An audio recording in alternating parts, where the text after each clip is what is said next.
Hello, everyone. This is Eric Diaz. Welcome to CIS 103.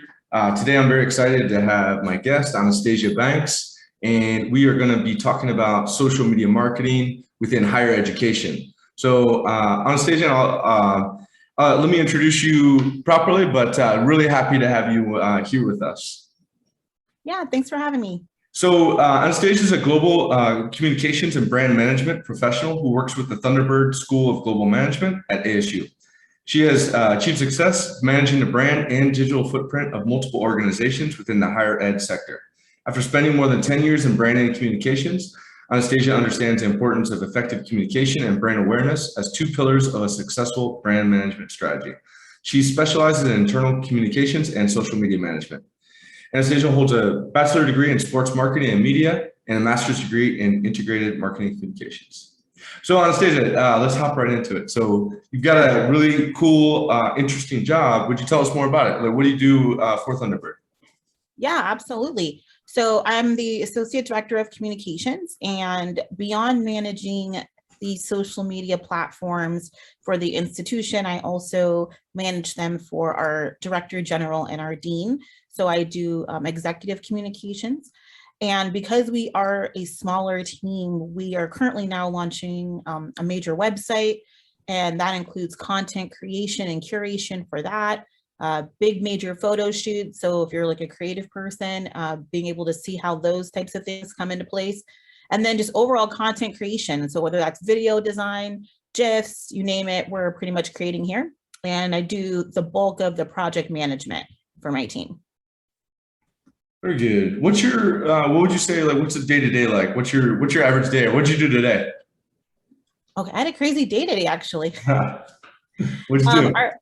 I would tell anybody that's going in this industry is that you really don't have a 9 to 5 because social media is 24 hours.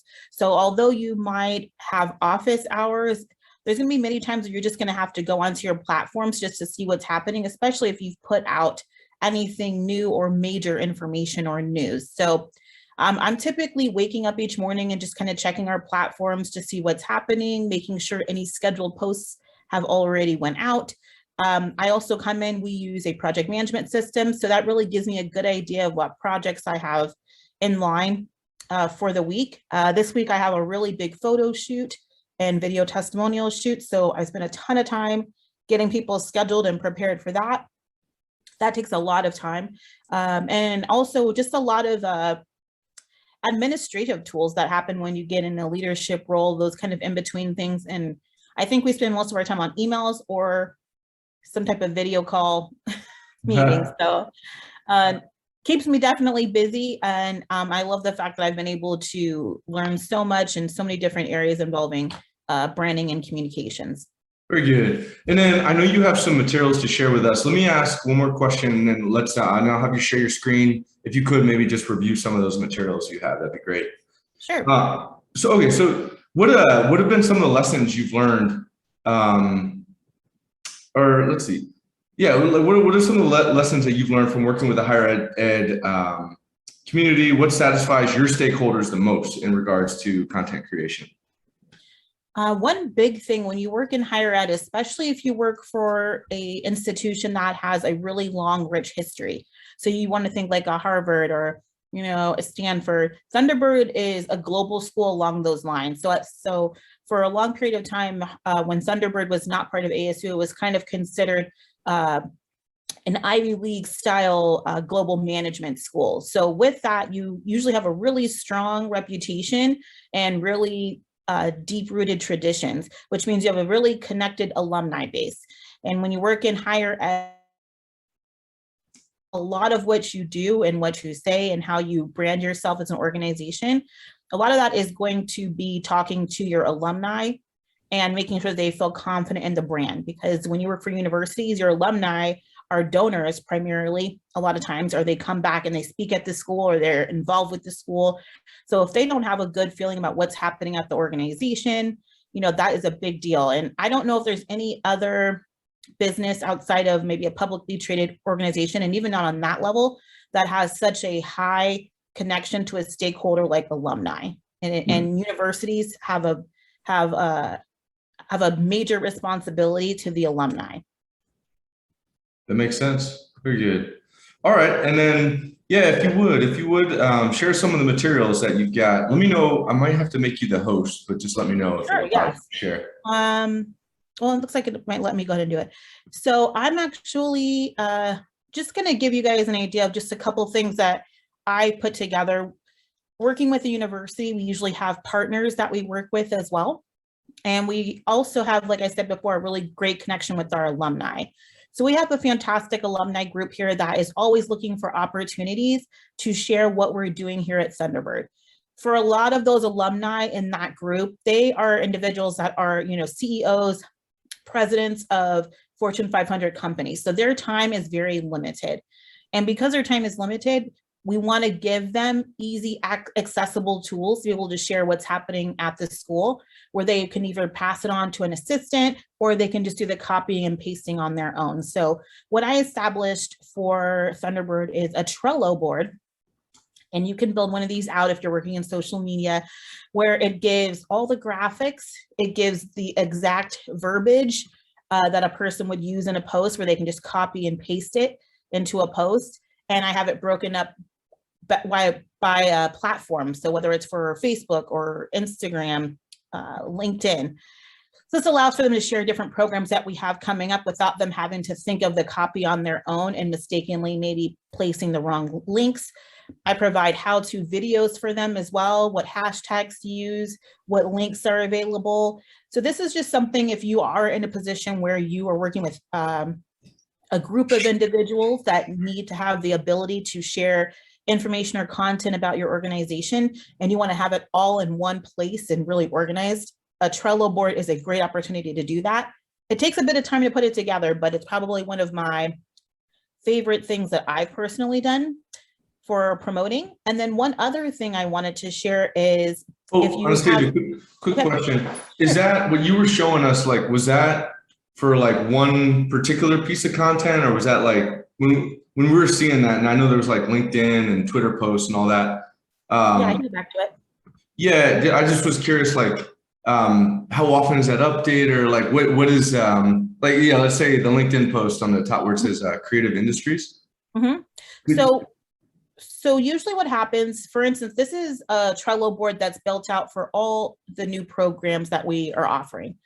And so what happens is usually, depending on the programs, they're probably going to do maybe one post. They're going to probably choose a couple of posts out of here. So we'll usually update something like this for them every couple months because they're not actively everyday posting. They just want to have a few posts when they want to promote the school. They want to be able to have easy accessibility to be able to do that. So depending on how our programs change, or if there's something else that we want to promote, the Trello board can stay the same, the link can stay the same, but you can move and change and delete and update all these cards. So as your content changes or updates, you can just update this page. And that way, when they're posting content and they're promoting your event, they have the most updated information. If you just send them something via email, that doesn't really put an expiration date on what they're posting. Got it. Okay. Whereas when you do a Trello board, they know to go to this board to get a post, and they're not going to post anything that's not on there. Yeah, and if something changes, it's a lot easier just to update this rather than send out emails to everybody, right? Yes, and it's very rare that people, think about how busy most, executives are. It's already nice that they're looking to provide us that promotion. So to ask them to constantly check their email and make sure they have the most up-to-date version, doesn't seem plausible. So our goal is to make it as simple as possible for them. And we just want them to know that they have the most updated content, and they don't have to worry about it. They don't have to worry about if the link is correct, if the copy is accurate, if the graphic is right. They know what they receive here is the most up-to-date information. Understood. Great. Thanks for that example. Yeah, so that's a good one. And then just one other social media example that I wanted to give. This is if you just have an event that's kind of like a one and done event. We do a lot of really big webinar summits and events such as that. We're involved in a lot of things involving SDGs and things of that nature. And we have some fantastic thought leaders that are part of our faculty here. So we typically have to put together a social media toolkit because there's so many different people that are on the panel, and they wanted to make sure that everybody in their network knows that they're going to be online delivering some type of talk or speech. So this is what I usually provide if it's just a one and done event where I will not have to update content. So this is an easy way to deliver it in just a simple PDF, and it gives them different hashtag examples that they can use if they want to come up with their own copy, which some feel comfortable doing. And I give them the handles for the school, as well as for like our dean. And if we have a partner in that event, I give their handles as well.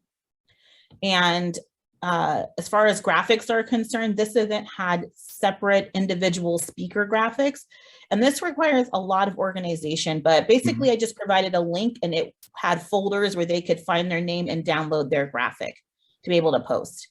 I also provided like an official graphic for the event. And then as far as the content's concerned, I just gave them really easy copy that they could just copy and paste into a post. And then I just give dates on when they should be posting this content. That's great. So that's like the actual, the participants can just take this and post it. So you gotta kind of create everything and like streamline it so that multiple people can do it rather than each person having to come up with the content on their own, right? Exactly. And most people don't know really what to say unless they are people that use social media in a professional way on a regular basis. A lot of people do not, especially I've noticed a lot of thought leaders, unless they're really active on maybe Twitter, most of them are not active on social media when it comes to promoting events. And so, but it doesn't mean that they don't want to promote it. They just don't know what to say.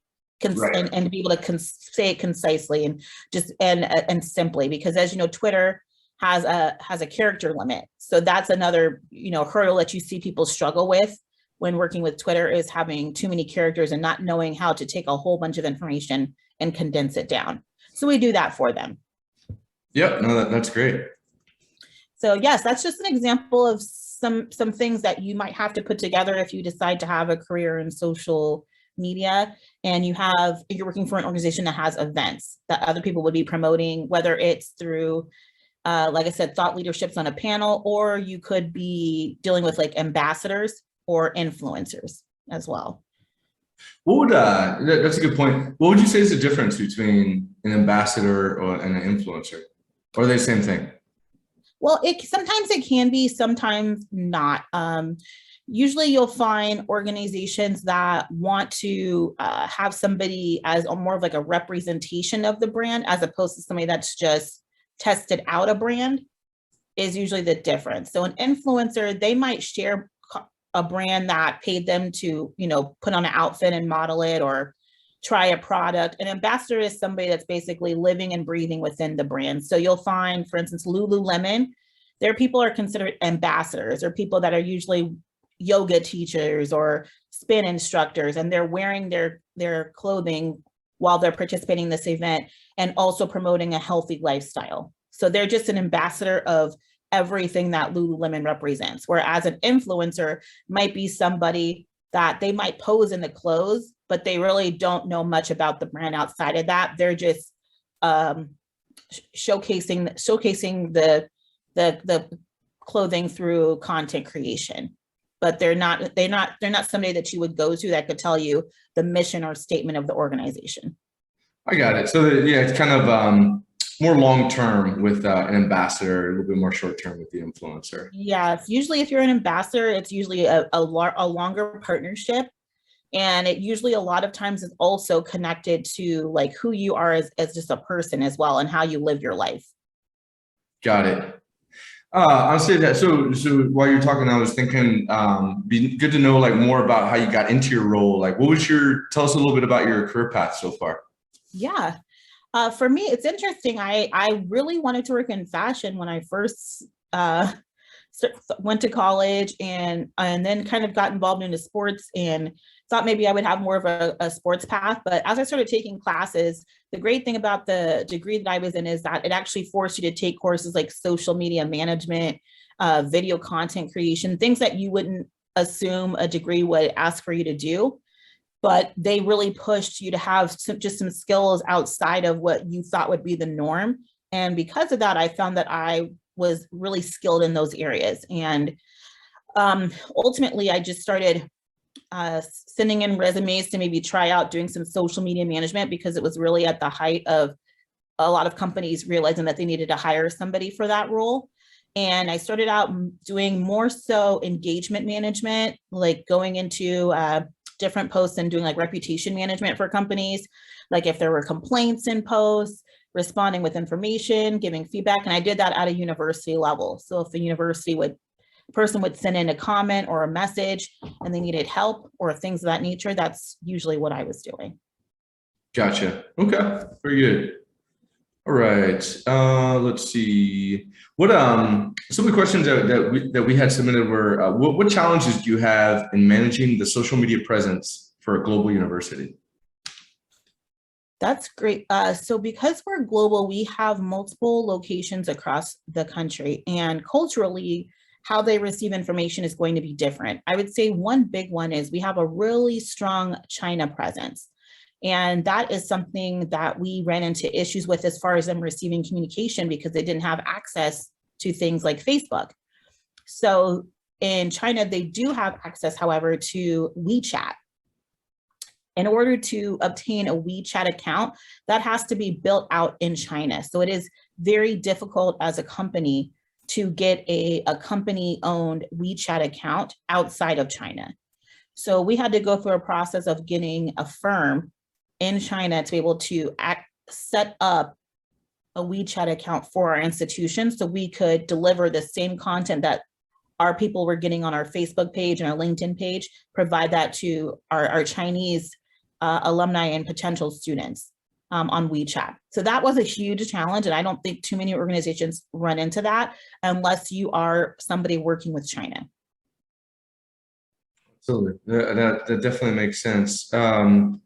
Now, talking about content creation, you showed us the Trello boards and some of that process. Could you tell us a little bit more about like the approval process, or like how content is created, especially like written text?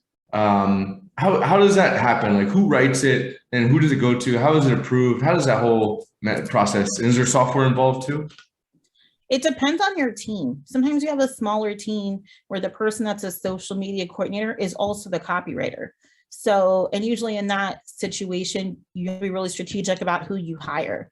And if you have a larger team where you have a copywriter on staff, that person might be one that either provides that written content, or they might proof the content provided by the social media coordinator. So it really just depends on your team. Grammarly is anyone's best friend. It's probably, to me, one of the best tools anybody can use, especially in social media, because once it's posted, it's posted. And it really allows for you to just give yourself a double check on some small things that you might not have noticed. I would say at least for our institution, is that I had a really strong background in reputation management and being able to identify content that fits brand standards and what does not. And I think anybody in the social media position, you need to be very familiar with the brand standards of your organization, what your organization represents, what they don't represent. A perfect example of that is currently right now with Thunderbird. We had an amazing program called Project Artemis that worked with Afghan women, and it helped them become entrepreneurs. At times you find struggles even funding things like that because of all the connections surrounding that. So when we have the upcoming situation with the war in Afghanistan, that was something where we had to basically say how we felt about this situation, because we had such a strong connection. We had to monitor our pages. We had to make sure that those women that we've worked with were protected. So it's crazy how something that you think would have nothing to do with your job ends up coming right back around and having something directly to do with your job. So the content creation portion, depending on what's happening, it really depends on how big your team is. I have a graphic design team as well that does a lot of the graphics. I have a lot of experience doing video content, but once you go from brainstorming what you're going to do and planning out like a social media calendar of what you're going to need, at that point, you can kind of delegate if it's going to be graphic focused, video focused, what type of content that you need. And if you're lucky enough to have a copywriter congratulations, you use your copywriter. Yeah, great point. All right. So one of the assignments that the class has is in regards, they have to watch. I don't know if you watched Anastasia that last year, the documentary called The Social Dilemma. Probably. Yes, it's great. Yeah. So I have a couple questions that are kind of deal with like maybe the negative side of social media and how does that present challenges to an organization. So what is the process that should be followed when a company, when their intentions causes backlash? Or something they post or something that happens at the university causes a backlash, and let's say people are posting negatively on their page? I would say one of the easiest solutions for me, first off, is don't go in there and try to manage comment responses. That's sometimes a mistake that companies make, where they try to delete all the negative ones as if they don't exist. And then that ends up creating an even larger firestorm, because normally people that are upset are going to go back to check to see if people agree with them. So if they see that their stuff is missing, they're going to create even more chaos and stress and confusion, because now they think you're trying to silence them. So one of the main things you want to do, unless they're using a whole bunch of profanity laced content, is you don't want to try to silence people when they have an opinion. Depending on what the reaction is that you get, and depending on the backlash from that, you may want to have a statement, but you want to meet with your team. And if you have to deal with the lawyers or involved, if there's anything legal involved with it, you just don't want to be rash with your response. So that's usually what I recommend to do. And if it's something that you've posted that just feels defamatory, your best bet is honestly just to delete the post and then be prepared to create a post that's in response to that.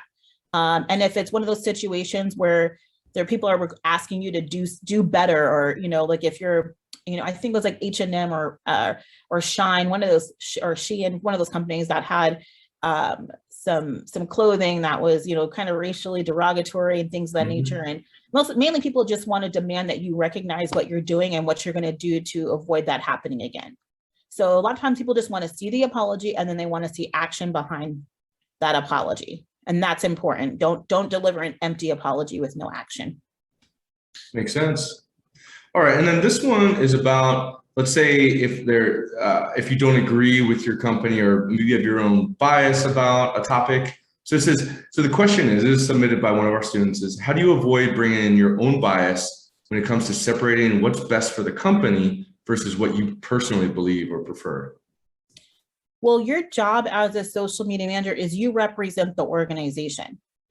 If you're not comfortable doing so, that might not be a good position for you. I mean, I think people can make that more difficult than what it really is. But to be frank, you're not representing your own pages, you're representing the organization. So your voice should be that of what the organization believes. You are two separate entities. If you're starting to get those lines blurred, you need to go back and reevaluate your professionalism, because at that point, if you don't feel connected to what the brand is that you're representing, you might not be working for the right brand. Definitely. All right. So now going, some of the questions now are a little bit more personal about like what's next for you. So yeah, what is next for you? Where do you want to go in your marketing and communications career? I'm doing great now.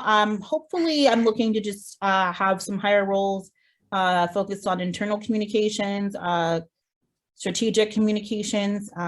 So, sitting down with CEOs and kind of helping them to develop their voice and their brand recognition, helping them to improve that.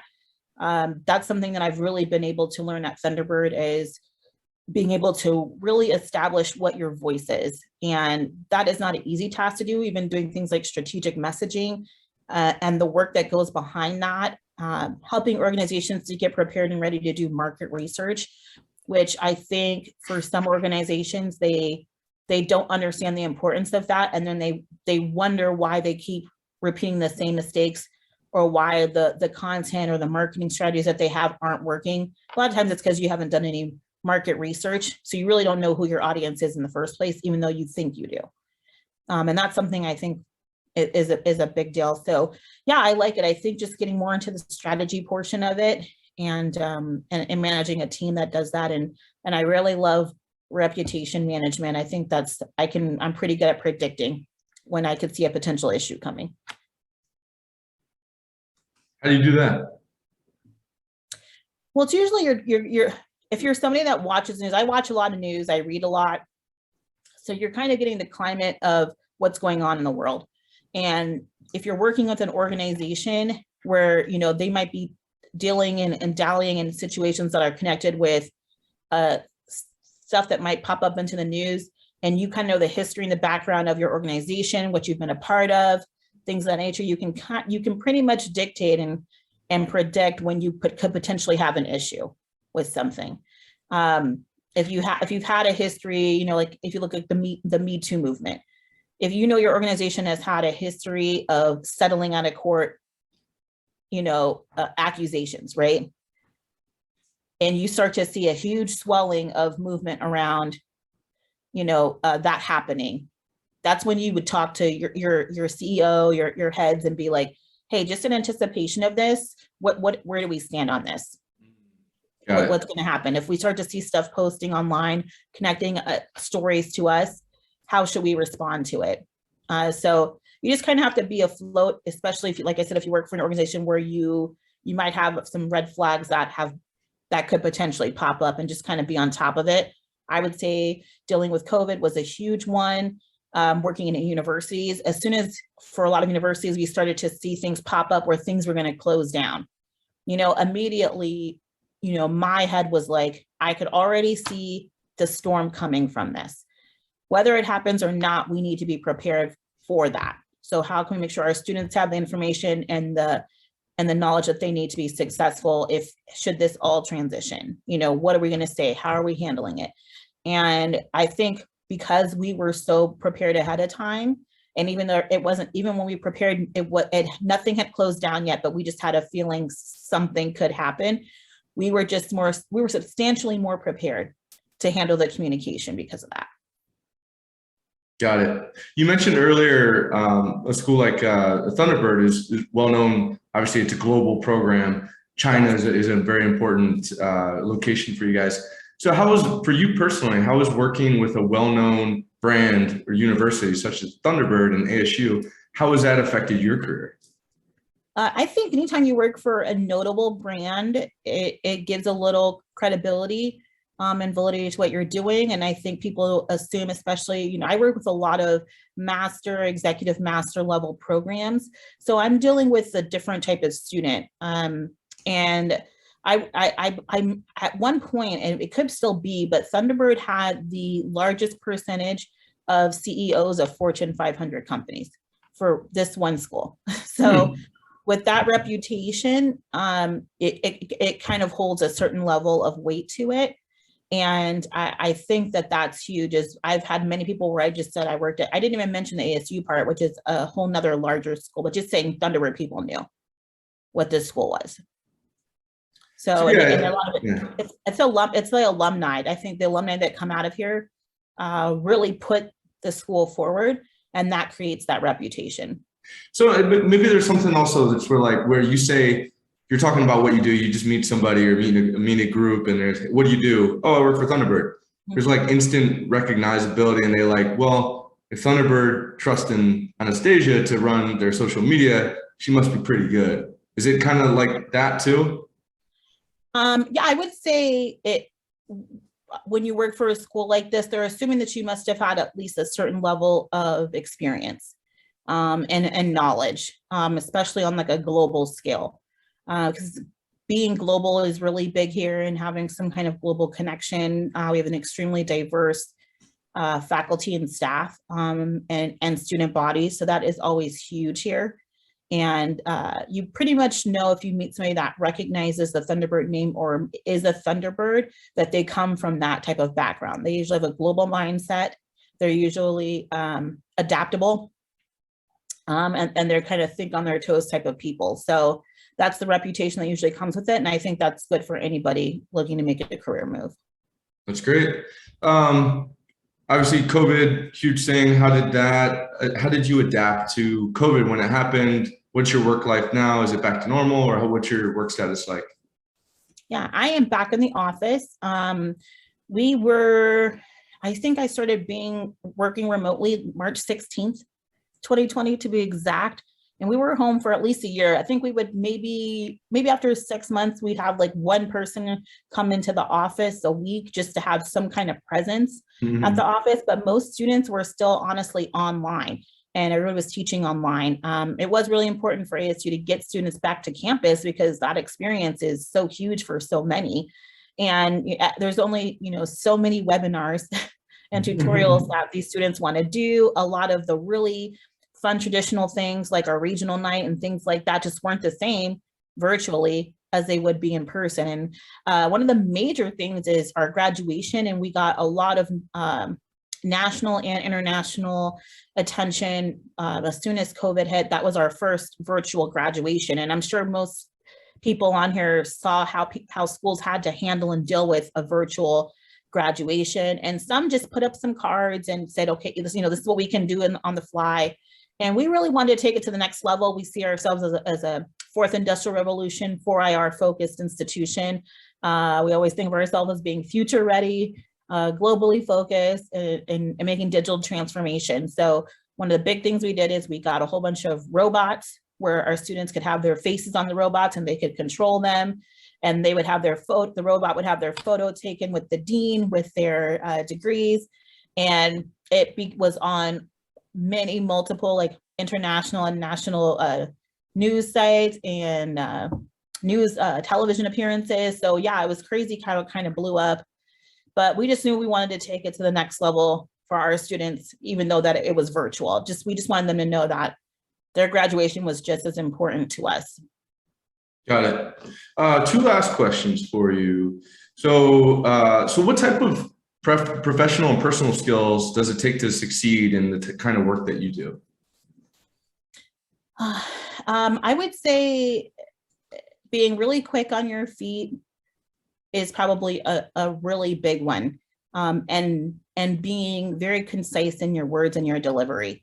And when people ask you questions, you should be able to deliver an answer that is still thorough, but very specific and strategic. If you find yourself being able to do that, you're probably going to be really good at social media, because that's really what that requires. If you have to write a long paragraph to get your point across, you probably won't fit the mold of someone that works in social media. So being really clear and concise, being creative as well. If you find yourself someone that's maybe loved art or film or things of that nature, learning just a few other additional skills, you could be a content curator. Those people are really important. And I don't know if you really think that that's where your career could go, but a lot of what social media is content. It's not just the copy. So that's a big deal too, is just kind of having an eye for that and being creative and being able to think of things outside of the box that will keep someone's attention. Got it. All right, so final advice. So the class at Phoenix College, a lot of students are preparing either to transfer to ASU, or they might be looking for their first jobs in the workforce. They might be working for small and medium companies, looking for some expertise in social media management. They may be starting their own companies. I guess as they go into and kind of finish up their college career, what advice would you give to them, those that are looking for their first job in the marketing industry? First off, I would say to look into some free or inexpensive courses to learn more about social media management. So just learning some of those skills outside of the classroom. There also are a number of certificates that you can take connected with like Google Analytics. There's a program that it does cost, but it's worth it, is the Facebook Blueprint program. It's about, with working with Facebook ads and things of that nature. Usually for a lot of people, one of their first jobs working in this industry is usually at an agency. And having those certificates under your belt are huge on a resume when you don't have much work experience. So what you lack in work experience, you can make up for in skills. Great advice. Very good. So Anastasia, what's the best way if the students want to connect with you? What's the best way to reach out to you? Yeah, find me on LinkedIn. I'm sure that Professor Diaz will provide that for you. And yes, if you have any questions, feel free to message me on LinkedIn. Perfect. All right. Well, thank you so much for taking the time to share your experience with us. Absolutely. I wish you all luck. All right.